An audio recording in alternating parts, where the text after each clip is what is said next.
Cristiano Ronaldo no tiene esa mentalidad porque sea naturalmente un ganador.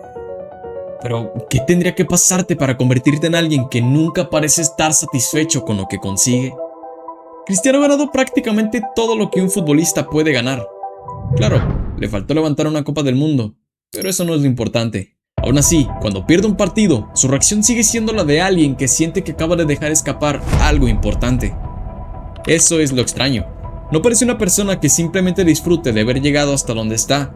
Parece alguien que todavía siente que tiene que demostrar algo a los demás, incluso ahora con sus 40 años. Seguramente has visto esa parte de Cristiano muchísimas veces.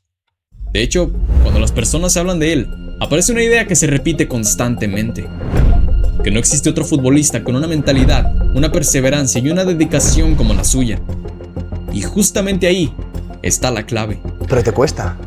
Obvio que me cuesta. Pero vas. Pero voy, por eso está el compromiso. Solemos mirar a Cristiano desde el final. Vemos al jugador que lo consiguió todo y pensamos que siempre fue así. Pero no, antes de ser el Cristiano Ronaldo que conocemos, hubo alguien que todavía no tenía nada de eso. Ahora, mira a este niño de aquí. A él, la vida le enseñó que si quería llegar a algún sitio, iba a tener que esforzarse. Y no iba a ser nada fácil. Su familia no tenía grandes recursos. Sus padres hacían todo lo posible por sacar adelante a sus hijos. Todo era tan complicado que incluso su madre dudaba si tener a Cristiano o no.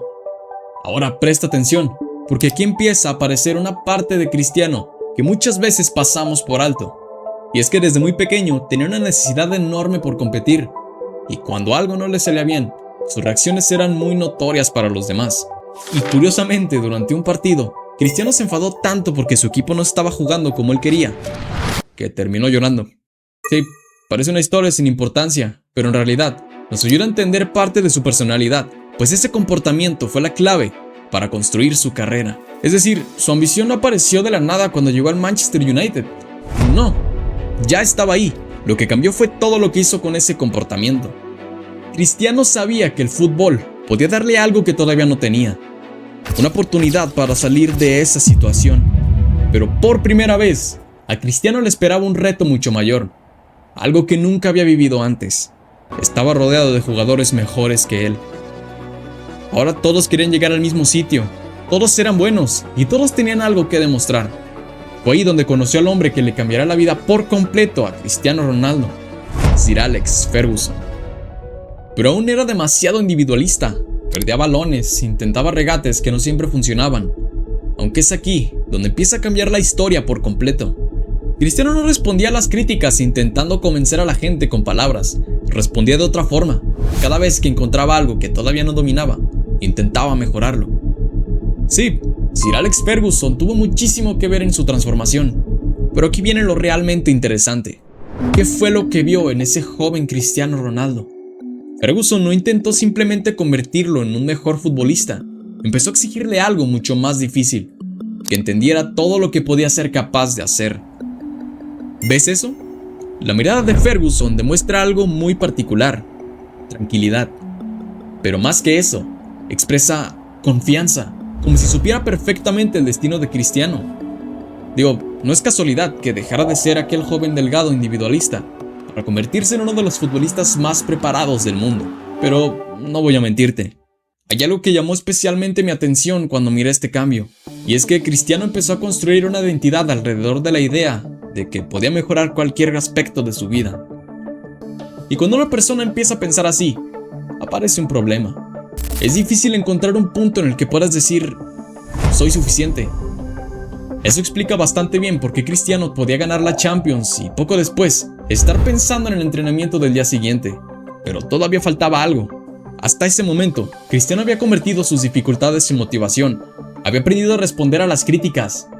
Pero entonces ocurrió algo que no podía solucionar entrenando. En 2005, cuando Cristiano tenía tan solo 20 años y cuando apenas estaba empezando a convertirse en una estrella mundial, recibió una noticia devastadora. Su padre, José Denis Aveiro, había fallecido. Y es aquí donde tenemos que detenernos un momento, porque sería demasiado fácil decir que la muerte de su padre convirtió a Cristiano en la persona que hoy conocemos. En realidad, es algo bastante más complicado. Su padre había tenido problemas con el alcohol durante años, y Cristiano había vivido de cerca esa situación. y siendo tan joven, probablemente era muy difícil de entender. De hecho, años después, cuando habló de su padre, Cristiano explicó que apenas llegó a conocerlo en los últimos años de su vida, y esa parte de la historia resulta especialmente dura, porque mientras su carrera empezaba a despegar, su vida personal estaba atravesando algo completamente diferente. Cristiano tenía delante una carrera que parecía enorme, pero también estaba perdiendo a una de las personas que había estado presentes desde el principio. Porque imagina tener 20 años, estar empezando a cumplir el sueño que has anhelado toda tu vida y al mismo tiempo darte cuenta de que una de las personas que te vio empezar ya no podrá verte llegar hasta el final. Aunque es aquí donde está uno de los puntos más importantes de toda esta historia, porque su padre no creó la mentalidad de Cristiano Ronaldo. Esa mentalidad realmente ya estaba ahí, pero su muerte le dio mucho más significado a su lucha.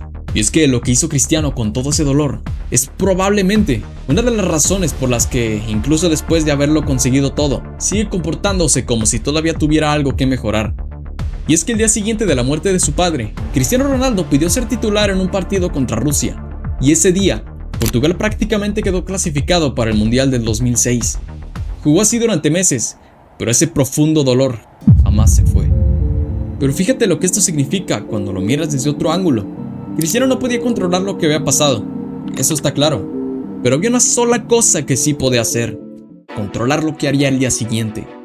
Y esta es la respuesta a su mentalidad y a su forma de ser. Fue en ese momento donde empezó a formarse uno de los puntos más fuertes de su personalidad.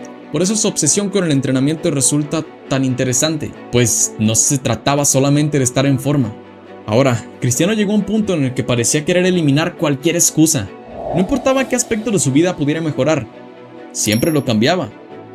Era una especie de ciclo especial que le permitió tener una mejora constante. Es que por algo era el primero en llegar y el último en irse en los entrenamientos del Manchester United. Piensa esto por un momento.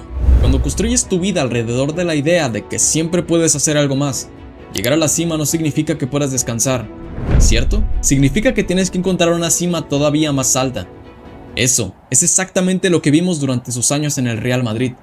Ganó una Champions, después otra y otra. En este punto, podemos hacer a un lado los trofeos. Pues aún después de haberlo ganado todo, cada temporada volvió a aparecer la misma versión de Cristiano, la que quería entrenar, mejorar y competir otra vez. Lo curioso es que esto conecta perfectamente con algo que sus fans repiten constantemente. Muchos no hablan de Cristiano solamente como futbolista, hablan de él como una persona que representa disciplina, perseverancia y esfuerzo, como alguien que demuestra que el talento puede llevarte muy lejos, pero mantenerte ahí durante tantos años requiere algo distinto. Eso es lo que más nos interesa porque durante mucho tiempo vimos su carácter como un defecto o como una virtud, dependiendo si éramos fans o haters. Pero honestamente, puede que ambas partes tengan razón al mismo tiempo. Su obsesión lo hizo mejor, pero también hizo que nunca pudiera conformarse. Su necesidad de ganar lo llevó a conseguir cosas increíbles, pero también hizo que una derrota pareciera mucho más difícil de aceptar. Entonces es cuando su personalidad cobra más sentido. Cristiano no convirtió el dolor de la muerte de su padre en una tristeza visible al mundo. Lo convirtió en trabajo, y ese trabajo terminó convirtiéndose en una parte tan grande de su forma de ser, que con el tiempo, y no me dejarás mentir, separar esa mentalidad de Cristiano Ronaldo es prácticamente imposible. Quizás te estés preguntando, ¿qué va a pasar con Cristiano cuando se retire? Hay que admitirlo, es una pregunta verdaderamente incómoda que a todos nos cuesta decir, pero hay que ser honestos. Durante toda su vida, Cristiano siempre ha tenido algo que perseguir, una mejor versión de sí mismo. Pero llega un momento en el que el fútbol te obliga a aceptar algo que ningún entrenamiento puede cambiar. El cuerpo deja de responder de la misma manera. Y ya aparece una situación completamente diferente a lo que hemos visto. Una cosa es decidir que quieres dejar el fútbol, y otra muy diferente es que el fútbol empieza a dejarte a ti. Por eso el retiro de Cristiano nos duele a todos. Retirarse significa perder la única razón desde la que aprendió a controlar su vida. Cristiano ya no tendría que demostrar que puede ser mejor que otro jugador. Tendría que descubrir quién es cuando ya no pueda demostrarlo dentro del campo. Pensar todo esto me dejó impactado, pero estas historias se robaron totalmente mi atención.